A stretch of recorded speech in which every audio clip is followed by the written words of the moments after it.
Ah, merci, monsieur. Merci.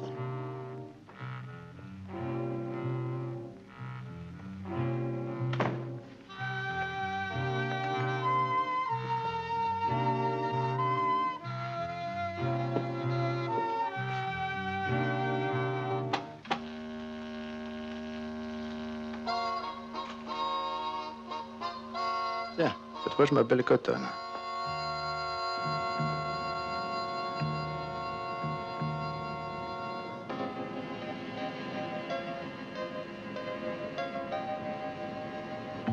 Monsieur Parminter, cette affaire devient de plus en plus urgente. Je viens d'apprendre de mes supérieurs qu'il ne nous reste plus que 5 jours pour passer à l'action. Je venais justement vous voir, cher ami, pour vous dire que Jean Bradley vient d'arriver. Vous passerez l'information à vos supérieurs.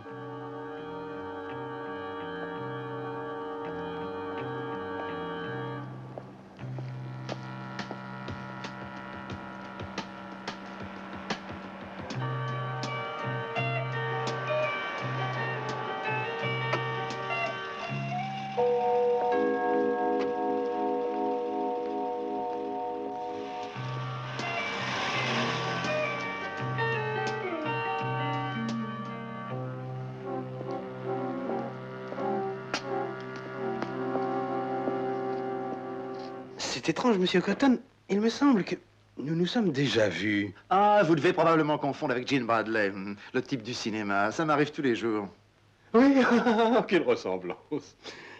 Asseyez-vous, monsieur Cotton. Astrid va vous apporter un peu de café. Merci, Astrid.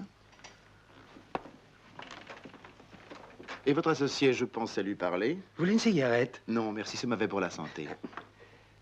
Je n'ai pas l'associé. Vous n'avez pas d'associé? Je parie que vous l'avez caché dans la petite armoire. Dans quoi? Excusez-moi, c'est de l'humour. Harry Venner. Harry Venner? Venner. Jamais entendu parler de ce monsieur. Un cigare, peut-être? Non, merci.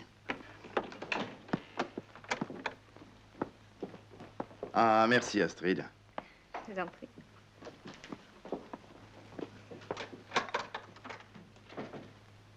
Vous savez que vous m'étonnez, monsieur Musselman. Eh bien, c'est réciproque, monsieur Cotton. Je sais que je n'ai pas été mal informé. Vous êtes, vous, et Harry Venner dans la même partie. Je fais de l'import-export, monsieur Cotton, spécialisé dans l'électronique. Il vous arrive de charger vos expéditions. Comment ça? Boum, boum.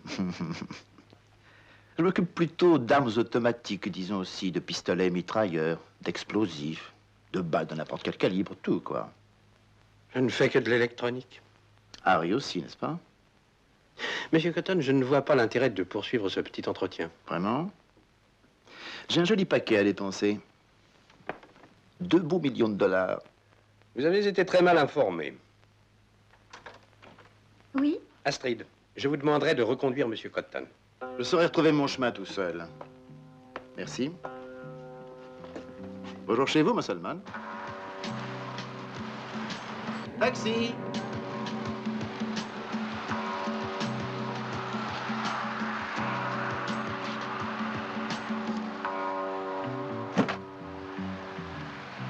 Oui. C'était bien Jean Bradley. Il n'y a pas de doute. J'ai vu tous les films qu'il a tournés. Allô? Harry? Je viens d'avoir la visite d'une célèbre vedette de l'écran, Jean Bradley.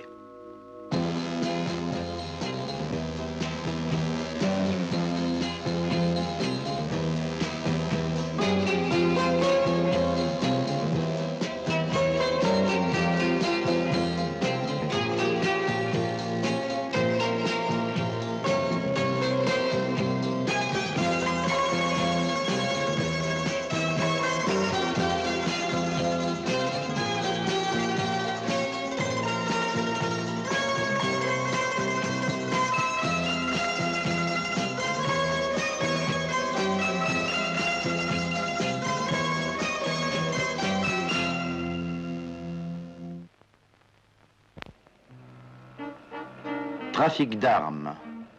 Scénario, Philippe Broadley. Réalisation, Cyril Frankel.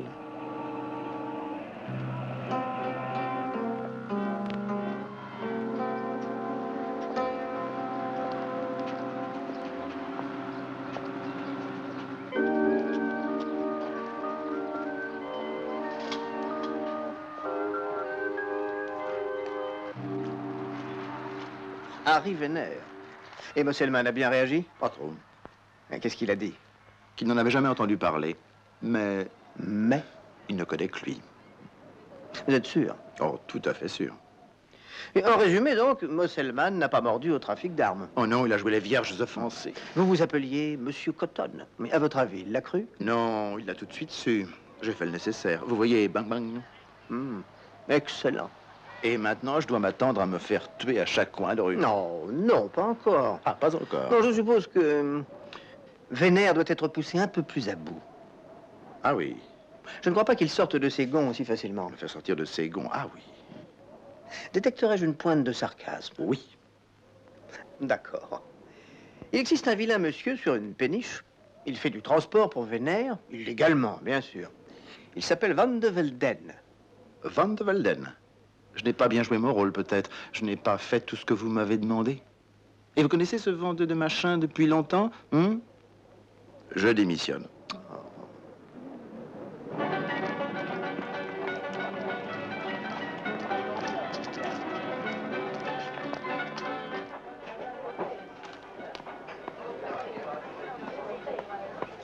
C'est Jim Bradley. Vous êtes en retard. Je m'excuse, Harry. Ça fait rien. Parlons boulot. Pourquoi êtes-vous si sûr que ce type qui se fait appeler Cotton est en réalité Jim Bradley? Tenez. Qu'est-ce que ça veut dire? Ah, ça, c'est une question à 10 points. Monsieur? Un petit cognac, s'il vous plaît. Tout ce que je peux vous dire, c'est que vous avez bien fait de ne pas marcher. Pourquoi nous joue-t-il cette petite comédie? Eh ben, peut-être qu'on lui a demandé. Et puis, pour notre contrat, 3 jours. Et la marchandise vous sera livrée. c'est bien long comme délai, c'est risqué. On sait où Bradley est descendu. On va le surveiller. Vous pensez le tuer? Quelle perte ce serait. Il est tellement vivant à l'écran.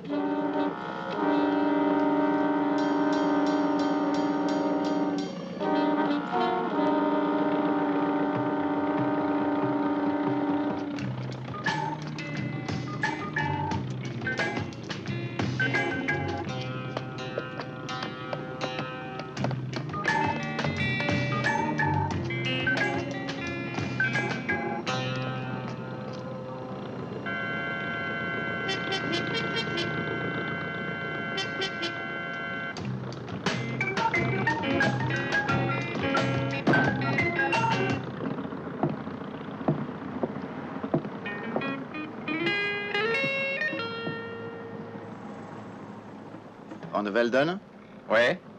pardonnez ma curiosité.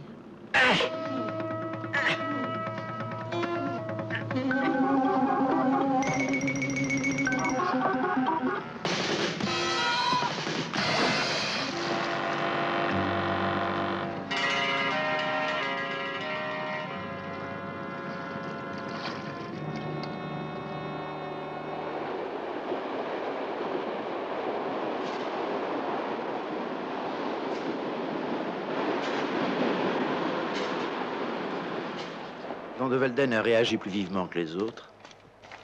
J'ai dû le balancer dans le canal. Ah. Et ensuite? Oh, j'ai convaincu les autres de me laisser fouiller la péniche. Et ils m'ont débarqué. Ah. Vous avez dû vous montrer très persuasif. Comme toujours. Je crois que ça devrait émoustiller votre Harry. Le contraire me surprendrait. À partir de cette seconde, ils vont s'entraîner à vous tirer dessus. On ne vous a jamais parlé de mon sens de l'esquive? Il faut absolument l'éliminer. Il commence à fourrer son nez un peu partout, il faut le moucher. Mais ça m'ennuie. Oh, voyons. Oui, Harry. oui, je sais. Il a un certain charme comme acteur. J'aime bien ses films. Mais Harry- Oh, ça va, ne me parlez plus. Laissez-moi réfléchir.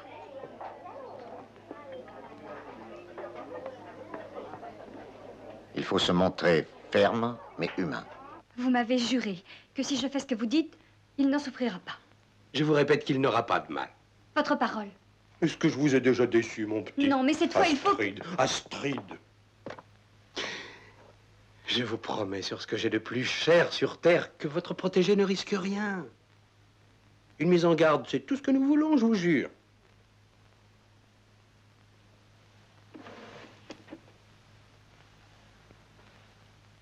Vous avez ma parole.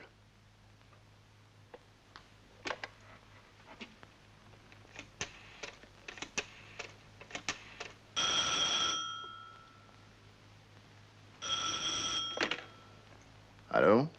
Je m'appelle Margaret. J'aimerais vous voir en particulier, Monsieur Bradley. Je veux dire en chair et en os, Monsieur Bradley. Vous avez une voix ravissante. Si le reste est à l'avenant. Êtes-vous assez intrigué pour vouloir le constater, Monsieur Bradley? Vous me volez les mots de la bouche. Où, comment et quand?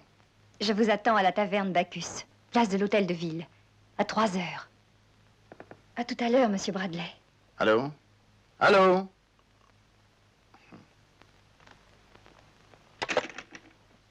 Taverne Bacchus à 3 heures. Ne faites pas cette tête, Astrid. Vous n'avez pas confiance en moi?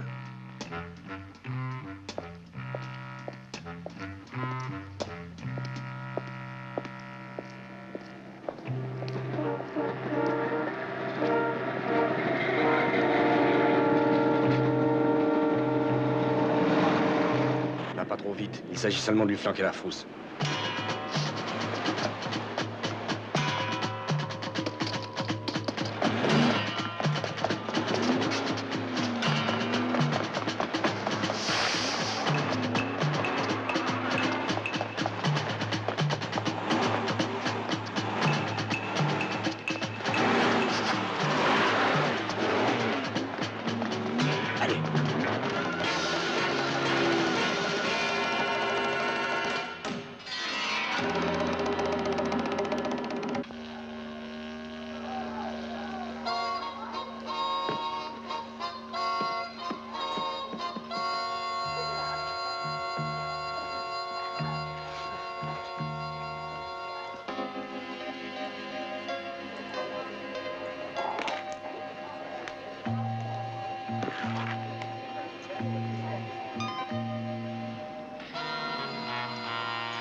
On vient de déposer ceci, monsieur. Merci. Merci, monsieur.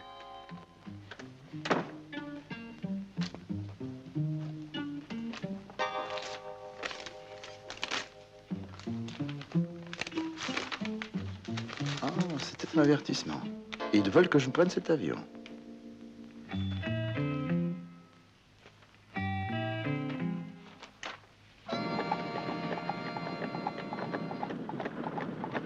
On va finir par jaser si nous continuons à nous voir comme ça. Jean, si vous preniez cet avion, je vous comprendrais. Vous essayez de vous débarrasser de moi. Je ne peux pas laisser ces petits obus atomiques se balader en ville. J'ai bien voulu vous aider à arrêter ce trafic, j'irai jusqu'au bout. Que ça vous plaise ou non.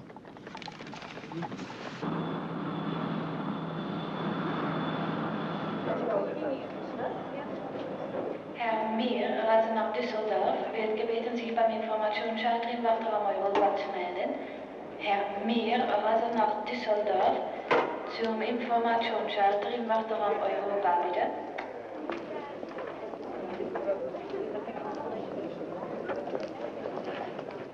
Pourquoi a-t-il renoncé? Pourquoi commettre une telle folie? Il a eu sa chance. Nous l'avions gentiment prévenu. C'est désolant. Ça me fait une peine. Mais Nous n'avons plus le choix, Harry. je sais. Jean Bradley, éliminé. Que va devenir notre cinéma? C'est absolument nécessaire.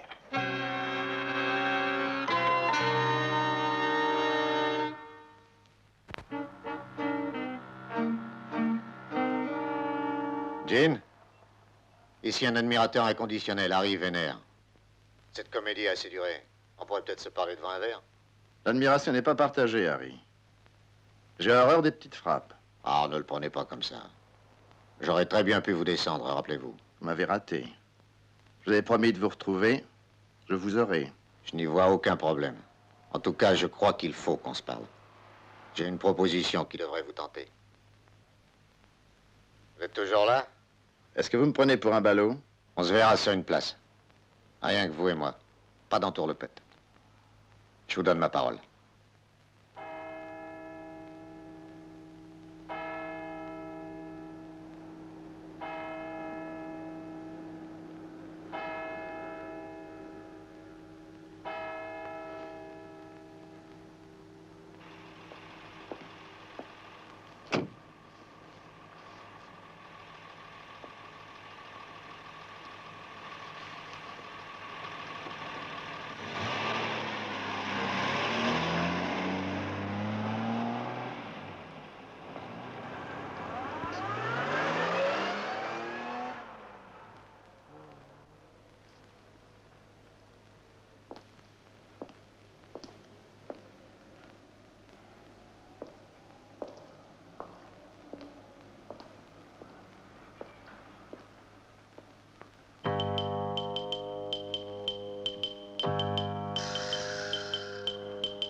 C'est le bouquet. Je vous laisse une dernière chance de vous racheter. Par votre faute, ce sera plus difficile maintenant. Mais quand M. Bradley sortira de son hôtel, il faut que vous l'abattiez. J'espère que c'est clair.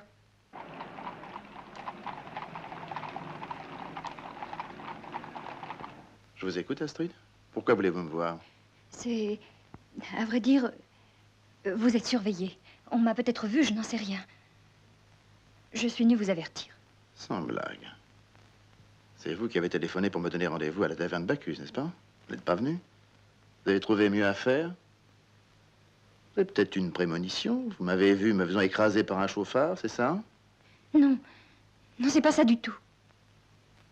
Vous êtes plus ravissante que le cheval de bois utilisé pour tromper les Troyens. Et ce bouclier? Qui me dit qu'il n'y a pas un 32 prêt à surgir et pan, pan, pan?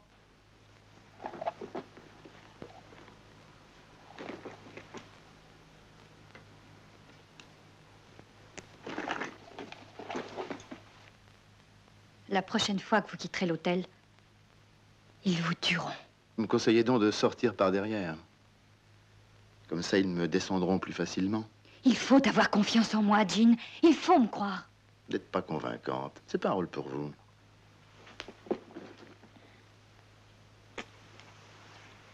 Le baiser au condamné. Sortez, faites-vous tuer. Ah, non, ce n'est rien. Inutile de s'énerver. Vous ne pouvez pas m'en vouloir d'être cynique. Si on parlait maintenant. Allez, asseyez-vous. Votre patron, Villette Mosselman, sert de paravent à Harry Venner. Je n'en ai jamais entendu parler. C'est un requin, un spécialiste de la destruction. La destruction d'hommes, de femmes et d'enfants. En ce moment, il est en possession de 6 obus atomiques. Nous pensons qu'il va les expédier par bateau demain ou les jours qui suivent en Amérique du Sud, pour un coup d'État. Vous vous rendez compte de ce que ça signifie? Ce matin, il m'a demandé de téléphoner au commandant d'un bateau. Vous vous souvenez du nom? Le bateau s'appelle l'Ariel, amarré au quai 8. Il part pour Rio demain soir. Rio? Ça m'a tout l'air de concorder. Est-ce qu'il ne faudrait pas changer notre fusil d'épaule, informer les autorités et l'investir? Oh, je crois que je vais d'abord leur rendre une visite et vérifier. Ce serait idiot de tout flanquer à l'eau.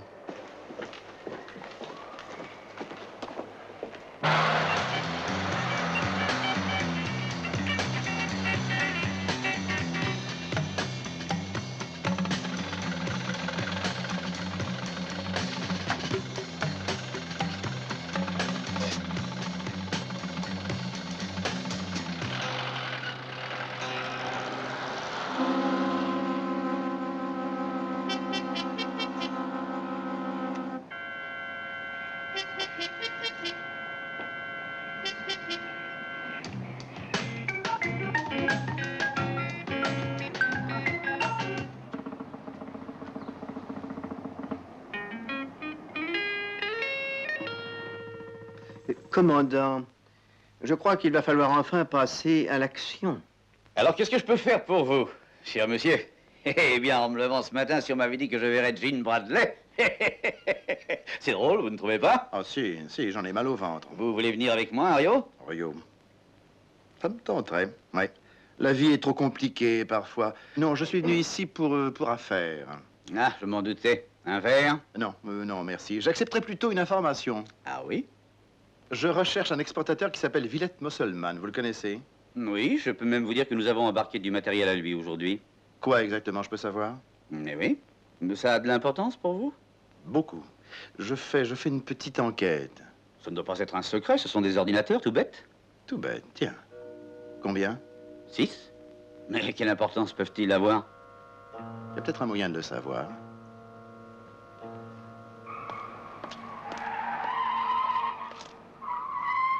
Regardez. C'est Bradley. Allez.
Programmé pour tuer.